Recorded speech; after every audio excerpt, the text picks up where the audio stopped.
Amis auditeurs de Bweke FM, bonjour, très grand bonjour à vous. C'est toujours un plaisir de faire l'émission en votre compagnie. Nous sommes sur Bweke FM, la meilleure radio de tout Bouaké, à l'émission Les Ateliers de la Culture. Et dans cette mission, on parle de tout ce qui développe l'esprit, de tout ce qui développe la culture, de tout ce qui développe l'intelligence. Aujourd'hui, le plateau de Bweke FM est bondé de monde, un beau monde. Nous avons à ma droite Madame Sidibé Fatouma. Bienvenue. Merci. Et tout juste à côté, nous avons un monsieur, un très grand monsieur qui se nomme Monsieur Edgar Assemian. Soyez le bienvenu. Merci. Et à ma gauche, nous avons un invité très spécial. Il est le directeur des établissements Henri Poincaré. Il est enseignant. Il est auteur du livre Des méthodes pour optimiser vos chances de succès. Et c'est sur ce livre-là que nous allons aujourd'hui tabler. Nous sommes avec monsieur le directeur Docteur Kwaku Konamasilin. Soyez le bienvenu. Merci. Très bien. Donc, merci. C'est toujours un plaisir de vous recevoir à Bweke FM. Le plaisir est partagé. Amis auditeurs de Bweke FM, prenez siège parce qu'aujourd'hui, nous allons parler un peu de tout ce qui est succès, de tout ce qui est intelligence, de tout ce qui est motivation. Et d'abord, on va commencer par donner le titre. Aujourd'hui, le thème sur lequel nous allons débattre, nous allons échanger est intitulé comme suit. Les considérations sur l'intelligence pour atteindre le succès scolaire et universitaire. Et pour parler d'un tel thème, monsieur le directeur, vous allez nous faire plaisir un peu de répondre à la première question. Nous savons que vous êtes dans le monde de l'éducation et sûrement, qu'est-ce que vous entendez par éducation de qualité? Merci bien, cher frère. Merci à Bweke FM pour la deuxième invitation ce jour. Je voudrais tout simplement, avant de répondre à cette question, remercier aussi la direction des établissements Henri Poincaré qui nous fait l'honneur et qui nous donne ce privilège-là de nous exprimer sur la radio Bweke FM relativement à notre livre. Parler d'éducation de qualité, c'est un thème, une thématique qui est suffisamment large et vaste. On ne pourrait en si peu de temps développer ce thème-là, mais la petite idée que je peux avoir et je peux exprimer, c'est que l'éducation, pour qu'elle soit de qualité, il y a vraiment plusieurs conditions. Et notamment, il faudrait que les enseignants soient eux-mêmes de qualité, que les enseignants reçoivent les formations ou la formation adéquate pour que eux, à leur tour, puissent relayer auprès des élèves donc qui doivent recevoir des méthodes d'apprentissage véritablement adaptées et qui leur permettraient, in fine, de réussir non seulement leur cursus scolaire et universitaire, mais en même temps de réussir dans la vie. Très bien, merci pour votre réponse. On ne pourrait pas s'arrêter là, il faut voir aussi au niveau de la tutelle, c'est-à-dire du ministère, en termes de choix, de progression, les différentes stratégies que le ministère pourrait mettre en place pour qu'effectivement cette éducation soit de qualité. Très bien, merci. Donc, on sait que pour avoir une éducation de qualité, il faut des formateurs également de qualité. Et le ministère fait l'effort de pouvoir apporter ce contenu de formation à nos enseignants. Mais aujourd'hui, monsieur le directeur, on va beaucoup parler des élèves et des étudiants. Parce que l'éducation de qualité rime aussi avec élèves et étudiants de qualité. Bien sûr. Donc, ces élèves et étudiants de qualité-là doivent pouvoir avoir des méthodes pour atteindre le succès au niveau scolaire, au niveau universitaire. Mais l'un des moyens privilégiés, c'est la lecture. Pour être un élève et un étudiant de qualité, il faut beaucoup pratiquer la lecture. Mais qu'est-ce qu'on constate sous nos cieux? Il y a un manque de lecture. Quel est le point de vue que vous avez sur cette question au niveau de la lecture et du manque de lecture qu'on constate au niveau des élèves et des étudiants? Puisque vous-même, vous êtes écrivain. Merci pour cette question. Vous savez, lors de notre premier entretien, j'avais évoqué la question et j'avais souhaité revenir là-dessus. Il est important que la lecture soit mise au cœur de cet entretien ou des autres entretiens, parce qu'en réalité, c'est la lecture qui donne un sens à l'écriture. Si l'écrivain écrit et que personne ne lit ce qu'il écrit, je ne vois pas à quoi cela servira ou doit servir. Donc, c'est le lecteur qui fait l'écrivain. C'est la lecture qui fait que l'écrivain est encouragé à la plume, il devient prolixe, il écrit parce qu'il est certain qu'il aura des lecteurs. Mais c'est vraiment déplorable de constater que, je pourrais le dire en Afrique, comme je l'ai dénoncé la dernière fois, nous sommes très peu, nous avons très peu d'appétit pour la lecture. Voilà. Mais on a l'appétit pour autre chose, mais la lecture, ça. Et je l'ai démontré. Dans nos foyers, à l'école, même les enseignants, aujourd'hui, même dans nos domaines de prédilection, moi je suis juriste, en droit, généralement, vu nos nombreuses occupations, quelquefois, je le confesse, ce n'est pas facile parce qu'on est obligé de pratiquer ce qu'on appelle la lecture-placement. Une lecture que vous faites et qui, à la longue, vous savez qu'il va aboutir à quelque chose. Voilà, et généralement, c'est ce que les élèves font. Voilà. Les œuvres qui sont au programme, ils sont plus disposés à les lire. Par contre, d'autres œuvres qui pourraient les emmener à développer certaines capacités, des aptitudes en eux, ça ne peut pas trop les intéresser. Mais tout est relatif. Tout est fonction du système, de l'environnement, de la politique que nous mettons en place. Vous voyez que si on fait une comparaison entre l'Afrique et l'Europe, on se rend compte que les Européens, pas que je sois afro-pessimiste, je le souligne toujours, sont plus portés sur la lecture. Ils savent que beaucoup de choses sont dans les livres. Je pourrais même dire, peut-être pour exagérer, tout est dans les livres. Tout est dans les livres. Toutes sortes de livres. Hein. Et donc, ils sont beaucoup plus attachés à la lecture parce qu'ils savent que dans la lecture, dans les livres, on découvre pratiquement tout. Vous prenez un pays comme la France. La France a, au niveau de la France, il y a 16 000 bibliothèques. 16 000 Je vous en prie. 16 000 bibliothèques publiques. Et en Allemagne, vous avez 11 000 bibliothèques. Et sur les 11 000 bibliothèques, il y a 10 000 bibliothèques publiques qui sont ouvertes au public. Mais je dis, si nous faisons même une étude comparative du nombre de bibliothèques d'un seul pays comme la France ou l'Allemagne, et si vous comparez à toutes les bibliothèques de l'Afrique, vous serez vraiment sidéré de savoir que l'Afrique ne dispose même pas peut-être de la moitié du nombre de bibliothèques que possède la France. Pourquoi les Occidentaux accordent tant d'importance à la lecture et que nous, Africains, nous n'accordons aucune importance, permettez-moi de le dire, à la lecture. Très bien. C'est une question fondamentale à laquelle nous devons tous essayer de répondre.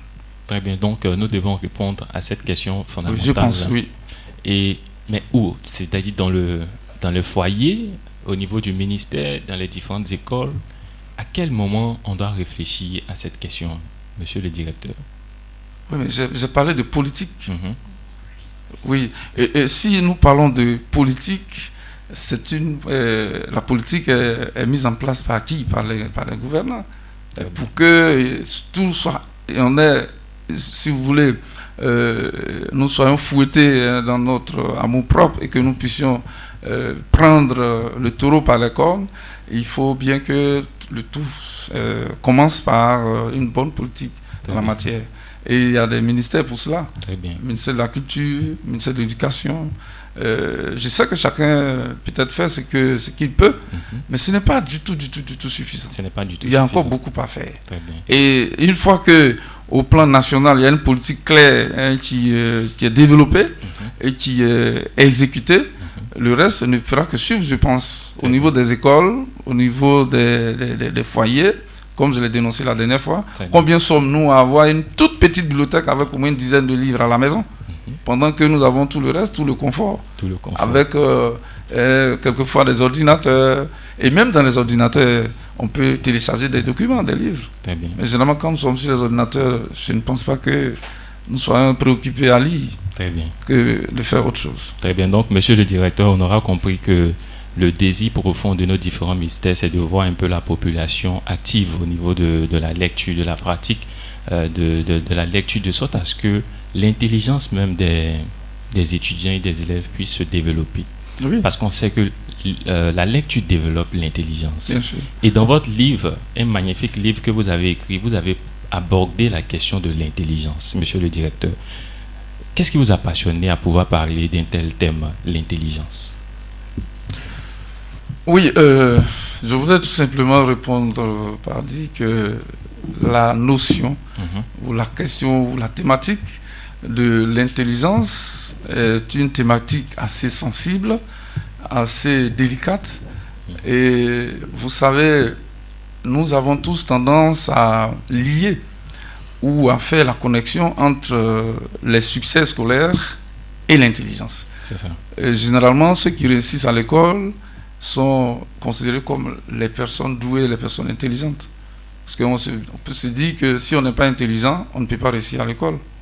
Et donc, j'ai essayé à ma façon de, non seulement peut-être de développer cet aspect, mais aussi de développer d'autres aspects pour dire que l'intelligence seule ne suffit pas. C'est pour cela qu'au niveau de ce chapitre-là, de la page 13 à la page 26, j'ai essayé donc de développer la notion de l'intelligence sous 3 aspects. Le premier aspect, sous forme de question, parce que je l'ai dit, c'est délicat de s'intéresser à la question. Je ne suis pas spécialiste, je ne suis pas neuroscientifique, donc je ne peux que me servir seulement des éléments doctrinaires.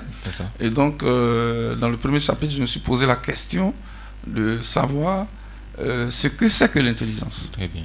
Qu'est-ce que l'intelligence? Qu'est-ce que l'intelligence, monsieur? Alors, l'intelligence, j'ai essayé de convoquer plusieurs auteurs, plusieurs personnalités qui sont spécialistes en la matière, notamment le grand Piaget, et puis Alfred Binet, Edward Gardner. Donc ces auteurs-là, j'ai essayé de voir un peu comment ou quelles sont leurs conceptions de la notion de l'intelligence. Vous savez, une notion est toujours élastique. C'est ça. Et je ne suis pas doctrinaire, je n'ai pas encore la trempe de pouvoir donc faire de la conceptualisation. Mais j'utilise dans un premier temps les concepts tels que développés par ces grands auteurs, et je me fais une petite opinion et je donne mon opinion sur la question. Donc ceux qui veulent, excusez-moi, ceux qui veulent lire, ceux qui veulent découvrir mon opinion sur la question de l'intelligence peuvent donc acheter le livre. Donc des méthodes pour optimiser vos chances de succès. C'est vrai que, monsieur le directeur, ils vont acheter le livre, mais quand même on va donner un avant-goût. Il y a le grand Piaget qui a dit que l'intelligence, ce n'est pas ce qu'on sait, mais c'est ce qu'on fait lorsqu'on ne sait pas. Oui. Donc, ce n'est pas ce qu'on sait, mais c'est ce qu'on fait lorsqu'on ne sait pas. Oui. Donc, voilà, vous allez nous expliquer un peu qu'est-ce qu'il voulait dire. Oui, c'est une compréhension qui pourrait être peut-être personnelle, mais vous savez, c'est une citation, c'est une pensée, c'est une opinion d'un auteur et non des moindres. Donc chacun pourra se faire une idée claire de ce que le grand Piaget dit ainsi. Vous savez, l'intelligence est liée en grande partie à ce qu'on pourrait appeler la découverte. Si vous ne faites que répéter ce qui est déjà su, on ne pourrait pas vous qualifier d'intelligent. C'est ça. Sur une question donnée, vous avez des réactions, vous avez des réponses adaptées ou nouvelles, on pourrait vous qualifier d'intelligent. Voilà, donc je pense que c'est un peu ce que le grand Piaget essaie de développer là. Ce n'est pas ce qu'on sait, mais c'est ce qu'on fait lorsqu'on ne sait pas. Et c'est en rapport aussi avec, c'est vrai, plus ou moins l'aspect de l'instinct, de l'intuition, qui ont quand même une nuance avec la notion d'intelligence. Et je développe un peu ces différents aspects. C'est que l'intuition, l'intuition peut permettre de découvrir sans chercher. L'intelligence cherche et peut ne pas trouver. Très bien. Donc ceux qui veulent comprendre, oui, tout cela est développé dans le livre. Mais, monsieur le directeur, on va marquer une toute petite pause pour interroger un peu nos différents invités. Okay. Donc nous sommes avec Miss Sidibé Fatouma. Donc toujours merci d'avoir accepté l'invitation de Bweke FM. Est-ce que vous êtes adepte de la lecture? Oui, bien sûr. Et quels sont les différents livres que vous aimez lire? Bon, comme je viens de le dire, il y a le roman, il y a les tests théâtrales, il y a aussi, on peut dire, les journaux pour m'informer, tout et tout. Très bien. Donc, quel est le bénéfice que vous tirez lorsque vous lisez? Bon, pour moi, ça me permet de bien m'exprimer et puis aussi de découvrir d'autres mots peut-être que je ne connaissais pas. Très bien. Et puis aussi de me permettre de pouvoir bien m'exprimer, comme je viens de le dire, en face des personnes que vous ne connaissez pas. Voilà, que très je bien. ne connais pas. Et dans vos propos, vous avez parlé un peu de découverte. On découvre beaucoup de choses lorsqu'on lit. Il faut aiguiser son appétit de la lecture pour former son esprit, pour développer son intelligence. Et monsieur le DG l'a correctement dit, il faut pouvoir apprendre à découvrir les choses. Et vous avez lu le livre du DG, des méthodes pour optimiser vos chances de succès. Quel est le retour que vous pouvez faire à nos amis auditeurs de Bweke FM? Quel est le bénéfice que vous avez tiré lorsque vous avez lu le livre de notre auteur? Bon, en quelques mots. Hein. En quelques mots. D'abord, c'est la persévérance dans tout ce que nous faisons. Il y a aussi avoir confiance en ce que nous faisons. Très bien. Et puis aussi trouver, comment on appelle ça? Je peux dire trouver les exemples ou bien comme on vient bien de le dire, des méthodes. Donc trouver les méthodes voilà, pour pouvoir atteindre nos objectifs. Très bien, atteindre nos objectifs, atteindre le succès. Et je pense que pour la question du succès, nous allons nous tourner un peu vers monsieur Edgar Assemian. Donc, vous allez tout juste passer le micro à monsieur Edgar. Donc, monsieur Edgar, soyez le bienvenu. Merci d'avoir accepté l'invitation de Bweke FM. Nous sommes en face d'un magnifique livre, des méthodes pour optimiser vos chances de succès. Et on parle beaucoup de succès. Tout à fait. Quel est le sens que vous donnez au mot succès, personnellement? Ok, là c'est une définition qui vient de moi-même. Ça peut ne pas être l'unanimité. Mais quand on parle de succès, c'est le fait de tirer son épingle du jeu. C'est-à-dire, j'ai un objectif, je me donne les moyens pour pouvoir le réaliser, alors j'atteins le succès. Très bien. Et voilà, il y a une porte qui est devant moi, je me donne les moyens nécessaires pour pouvoir l'ouvrir et entrer dans cette chambre-là. Très bien. Voilà. Est-ce que le succès se résume au matériel, à l'argent seulement? Moi, je crois bien que le succès, c'est la satisfaction de l'intelligence, c'est-à-dire la raison. Lorsqu'on arrive quand même à satisfaire sa raison, sa conscience, je crois bien qu'on a accédé au succès. On a accès au succès. Voilà, parce que le matériel vient d'abord lorsqu'on arrive à matérialiser nos idées. Très bien. Voilà. Et c'est ce qui va provoquer les moyens matériels. Et vous avez dit une belle chose, à matérialiser vos idées. Tout à fait. Mais pour apprendre à matérialiser vos idées, il faut beaucoup pratiquer la lecture. C'est évident. Très bien. Or, généralement, on constate aussi que la lecture n'est pas beaucoup pratiquée avec les élèves qui sont beaucoup plus axés sur le divertissement, aller au maquis, tout ça. Donc, quel est le conseil que vous pouvez donner, par exemple, à nos amis élèves et étudiants qui ne pratiquent pas beaucoup la lecture? Moi, je crois bien qu'un élève qui ne pratique pas la lecture doit quitter les bancs.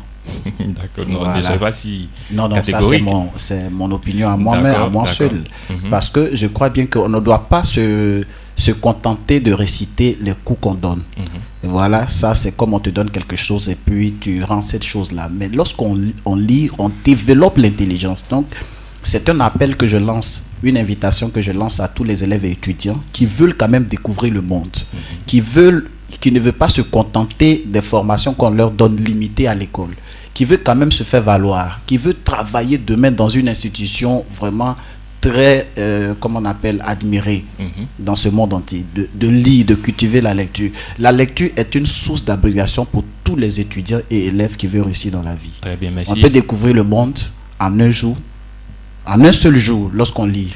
Très bien. Voilà. Merci beaucoup, c'est très bien dit. Mais on constate que la lecture favorise le développement de l'intelligence et nous savons grâce à Dr Kwaku Marcelin qu'il y a plusieurs formes d'intelligence. Mais nous n'allons pas faire un peu le tour de toutes ces formes parce que ceux qui sont véritablement curieux vont acheter le livre. Mais nous allons demander à Docteur de pouvoir nous expliquer quand même une forme d'intelligence. L'intelligence interpersonnelle. J'ai lu ça dans le livre et je me suis dit, le docteur va quand même nous apporter un plus au niveau de la connaissance de l'intelligence interpersonnelle. Monsieur le directeur, oui. Donc, qu'est-ce que vous pensez de l'intelligence interpersonnelle? Qu'est-ce que vous pouvez dire à ce niveau-là? Oui, j'espère que nous reviendrons un peu sur les deux autres questions que je me suis posées sur la notion d'intelligence. J'ai dit qu'il y avait trois aspects. Le premier aspect, j'espère que c'est ce que nous développons. D'accord. Donc, qu'est-ce que l'intelligence? L'intelligence est-elle innée ou acquise? Quel impact de l'intelligence sur la réussite scolaire? Ce sont les trois questions. Très bien. Alors, pour en revenir à votre question, je voudrais tout simplement préciser que les spécialistes ont développé plusieurs notions, plusieurs thématiques en rapport avec l'intelligence et le succès scolaire, l'apprentissage des élèves et étudiants. Et c'est un de ces auteurs qui a développé cette question de l'intelligence multiple, le père de l'intelligence multiple, et qui développe 8 sortes d'intelligence et que j'ai essayé de présenter. Donc l'intelligence intrapersonnelle qui est en rapport avec les relations que nous développons avec les autres, avec autrui, et notre capacité à les comprendre et à nous adapter à eux. Voilà. Donc c'est ça l'intelligence intrapersonnelle. Donc développée par cet auteur-là qui est Howard Gardner. Très bien, donc on a une capacité de pouvoir s'adapter aux autres, de pouvoir comprendre les autres. Et le fait d'avoir ce sens de l'altérité de l'autre est une forme d'intelligence. Donc cette intelligence-là nous permet de pouvoir nous adapter. Et dans notre environnement, tout de ça. comprendre et de pouvoir donc réagir chaque fois que... Très bien, donc nous allons revenir aux différentes questions que vous posez. Qu'est-ce qu'on peut retenir de l'intelligence concrètement en tant que définition, tout ça? Qu'est-ce que on peut retenir de l'intelligence? Oui, tout simplement. Vous voulez me faire dire des choses que je veux que les gens découvrent. Très bien. Je vous ai déjà dit que j'ai développé la question sur la base en convoquant, en me permettant de convoquer. Donc c'est un grand auteur. Je pense que pour les étudiants, pour les intellectuels, ils gagneraient à acheter le livre parce qu'ils vont voir un peu ce que pense Piaget de l'intelligence, ce que pense Alfred Binet de l'intelligence, ce que pense Howard Gardner de l'intelligence, et puis moi-même personnellement ce que je pense de l'intelligence. Mais c'est l'intelligence, si vous voulez, si vous insistez, c'est un peu de façon assez simpliste. La capacité de l'individu à comprendre et à s'adapter à son environnement en produisant les solutions à tous les problèmes, à toutes les difficultés qu'il peut rencontrer. Très bien, merci beaucoup. Voilà. Donc, cette capacité-là fait que, c'est pourquoi j'ai parlé d'une sorte de découverte. Si vous répétez ce que les autres ont déjà dit, ce que les autres ont déjà fait, vous n'avez aucun mérite. C'est ça. Mais par contre, si vous dites quelque chose de nouveau sur une question donnée, on dit oui, il est intelligent. Très bien. Et j'invite tout un chacun à aller lire la théorie de l'intelligence multiple de Howard Gardner. Très bien. Et cette théorie-là est magnifiquement expliquée dans votre livre. Oui, très bien. Sûr. Donc nous profitons un peu de l'occasion pour dire à nos amis auditeurs de Break FM de passer aux établissements Henri Poincaré pour se saisir du livre qui coûte 3 000 francs. 3 000 francs seulement pour tout ce bénéfice-là. Donc l'autre aspect, si vous permettez, l'autre aspect, c'est l'intelligence est-elle innée ou acquise? C'est une question, vous savez, qui est fondamentale de mon point de vue dans l'étude que j'ai voulu mener, c'est-à-dire dans le livre que j'ai voulu écrire sur le succès scolaire.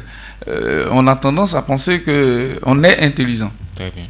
Il y a des gens aussi qui disent qu'on devient intelligent. Oui. Donc je me suis permis de me poser la question et d'essayer d'y répondre. Très bien. Donc, est-ce qu'on devient intelligent? Est-ce qu'on est intelligent? C'est-à-dire on hérite des gènes des parents.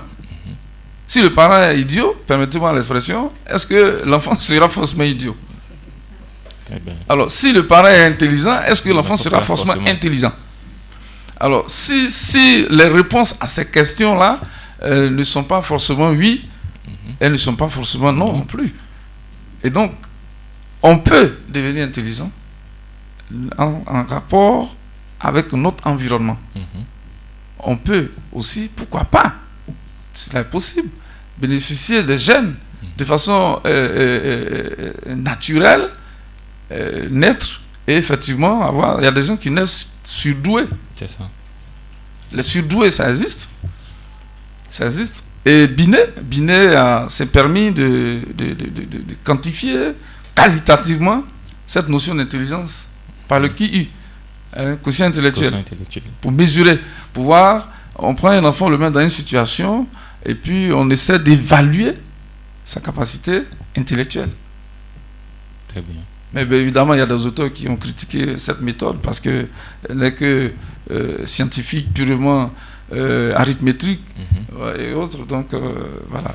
Mais c'est tout ça que je développe dans le livre. Parce que je pense que pour m'engager dans la résolution des autres questions futures, il est important de mieux présenter, de maîtriser ces questions-là avant de s'aventurer vers autre chose. Beaucoup de personnes qui ont lu le livre et avec qui j'ai eu quelques échanges sur la partie du chapitre 1 ont beaucoup de difficultés. Voilà. Mais je dis, c'est tout à fait normal. Les autres chapitres, j'ai essayé d'être le plus simple possible parce que c'est beaucoup de moi-même. Mais la partie sur l'intelligence, je ne peux pas traiter avec beaucoup de légèreté. Et j'ai dû corser un peu. Et donc, c'est un peu difficile pour certains de me suivre là, mais c'était nécessaire pour l'introduction. Très bien. Et la dernière partie, sur cette question, la question que je me suis posée, c'est de savoir quelle est l'influence ou l'impact de cette intelligence-là sur la réussite scolaire. Faut-il être forcément intelligent pour réussir à l'école? L'intelligence seule suffit-elle pour réussir à l'école? Donc ce sont des questions que je me suis posées, auxquelles j'ai tenté de donner des réponses. Et nous avons envie de connaître ces réponses-là, mais pour les savoir, il faut acheter le livre. Mais on sait que soit l'intelligence peut-être est innée ou bien acquise, mais il faut développer des méthodes pour pouvoir renforcer l'intelligence de l'individu. Et en tant que directeur général des établissements Henri Poincaré, quel est le conseil que vous donnez à ces élèves-là qui ont envie de décupler leurs compétences intellectuelles? Juste des conseils, ce n'est pas forcément de livrer les secrets du livre. Oui, bon, je ne le ferai pas. Comptez sur moi pour cela. Alors, vous savez, il est souvent dit qu'un muscle qui ne travaille pas s'atrophie. On nous l'a appris en sciences. Et donc, le cerveau, avec tout ce qui va avec, ce sont des muscles, ce sont des veines, ce sont des neurones, etc. etc. Et pour améliorer, pour décupler, comme vous le dites, nos capacités, nos aptitudes, nous devons nous exercer. Très bien, un muscle qui ne travaille pas s'atrophie. Si le cerveau ne travaille pas, le cerveau devient un cerveau paresseux. Effectivement. Un cerveau qui est toujours, qui n'a jamais été confronté à un certain nombre de difficultés, ne peut pas relever un certain nombre de défis. Donc, si vous êtes paresseux et que vous ne faites pas d'efforts, et généralement, c'est pourquoi nous disons souvent aux enseignants de faire non seulement un enseignement de qualité, mais une évaluation, des évaluations de qualité.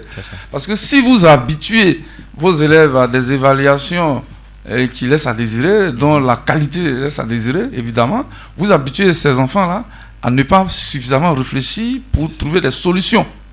Et donc, plus tard, lorsqu'ils seront confrontés à des sujets qui sont un peu plus difficiles, ils sont vraiment à côté. Ils passent à côté. Et donc, les élèves, les conseils que je peux donner, c'est également au niveau des enseignants, lors des cours, pendant les cours, qu'ils aient, comme je l'ai dit, eux-mêmes une formation de qualité. C'est pourquoi les formations continues existent. Et que ces enseignants-là puissent donner toutes les aptitudes à leurs élèves afin de pouvoir leur permettre d'acquérir les stratégies d'apprentissage et de renforcer leurs capacités également pour qu'ils puissent s'habituer à faire des efforts chaque fois que cela est nécessaire. Très bien. De sorte que ces élèves-là, l'habitude faisant, comme on le dit, développer l'habitude est une seconde nature, selon Descartes.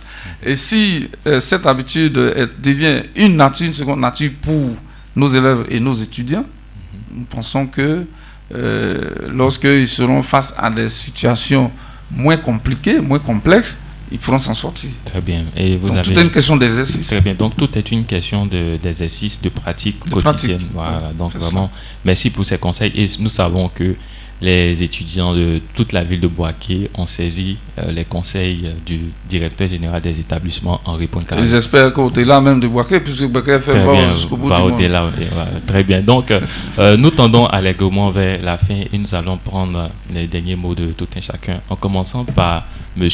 Edgar Asseman.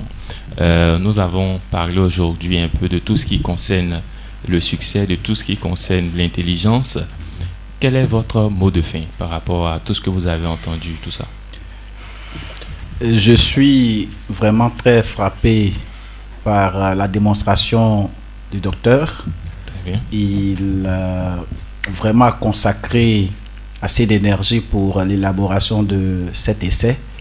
Et ce qui, moi, me frappe, c'est l'activation je pourrais dire, de la pensée des élèves et étudiants afin de pouvoir réussir sa vie. C'est ça. Voyez que le docteur, lorsque vous prenez son essai, son ouvrage, il dépose immédiatement une clé dessus.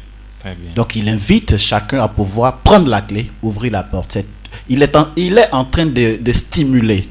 Il est en train de donner un coup, en anglais on dit to knock, donner un coup à quelqu'un afin qu'il puisse se réveiller. Donc c'est ce qui me frappe. Je suis frappé par sa démonstration. Merci encore au docteur. D'accord. Le féminisme oblige, mais nous allons terminer par le directeur. Mais Miss Fatima, qu'est-ce que vous pouvez dire comme mot de fin? Je viens aussi, voilà. C'est un peu le soutenir par rapport à ce qu'il vient de dire, par rapport au livre aussi que le docteur M. Kwaku Konam Marcelin vient d'évoquer.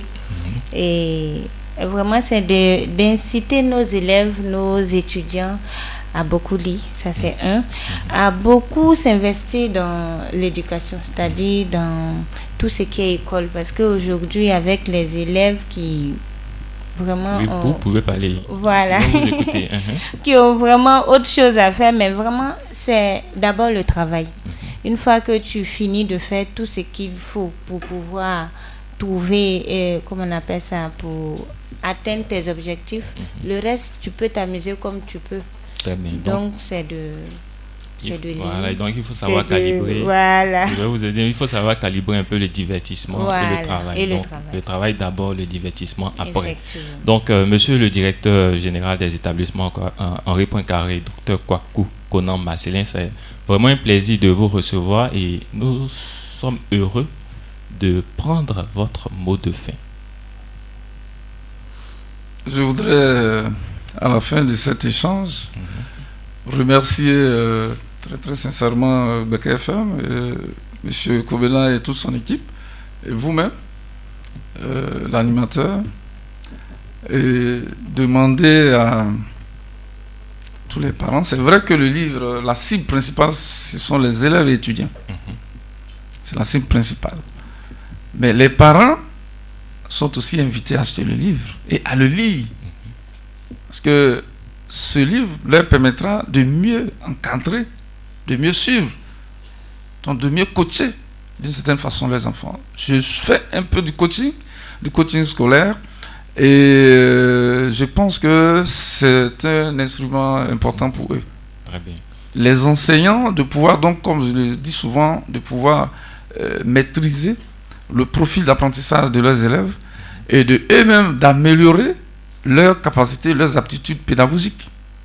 Parce qu'il y a quand même des aspects qui sont consacrés à cela. Très bien. Et évidemment, enfin aux élèves eux-mêmes, de se l'approprier, de faire en sorte que ce soit leur bréviaire, que ce soit leur compagnon de tous les jours, parce que le livre, il est atemporel, je le dis. Il n'a pas de frontières, il n'est pas campé dans une filière. Les scientifiques, les littéraires, tout le monde peut l'utiliser. C'est très important. Et vous voyez, j'invite donc tout un chacun à se procurer le livre. C'est bientôt la rentrée. Je pense que c'est le moment de l'avoir, si on ne l'a pas encore. Si on l'a, de le lire et de bien le lire. Je dis, il ne faut pas que les mots que j'ai utilisés charrient plus que je vous le dis. Donc, j'invite tout un chacun à prendre son temps pour bien lire le livre et ne pas le survoler. C'est très important pour moi, parce que c'est à travers cela que certainement, à travers des échanges, des personnes pourraient me faire des propositions, des suggestions, des critiques, parce que c'est une œuvre scientifique. Elle n'a pas la prétention d'être suffisamment complète et être juste dans l'absolu. Donc je pense que c'est quand les personnes qui ont acheté le livre vont lire, qu'elles me feront des retours, que je pourrai m'améliorer pour les autres fois. Très bien. Donc, merci à tous. Merci. En tant que directeur, vous avez toujours le sens de l'amélioration et cela montre votre humilité et le modèle à suivre. Amis auditeurs de Bouaké FM, nous étions à l'émission Les Ateliers de la Culture. Nous avons parlé de l'ouvrage Des méthodes pour optimiser vos chances de succès. Nous étions avec le directeur des établissements Henri Poincaré. Merci de nous suivre et à la prochaine.